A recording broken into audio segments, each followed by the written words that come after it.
Sir, anong pinaka-overrated na paraan ng pagyaman? Yung parang makikita mo sa mga social media ng mga bata na parang bigla na lang yung mayaman na sasabihin sa'yo na hindi ka e-effort, wala kang gagawin.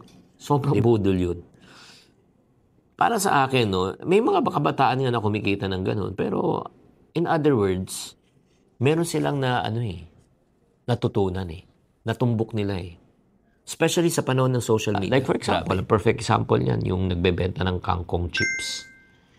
Diba nung panahon ko, kung magbebenta ako ng kangkong chips, lalako ko yan. Door to door, house to house. Kung gusto ko magpa-advertise, radio, TV, tsaka dyaryo. Diba? Magbabayad ako ng advertising, wala pang bayad.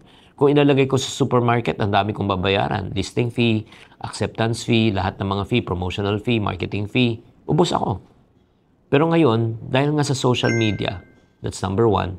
And number two, because may mga shopping app na that you can put your product there and they ship nationwide.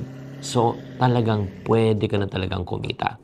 Pero yun nga, ang key, kung gusto mo kumita ngayon, kailangan pag-aralan mo yung digital, yung e-commerce, yung online marketing, yung social media. Pag hindi mo pag-aralan yan, mapag-iiwanan ka.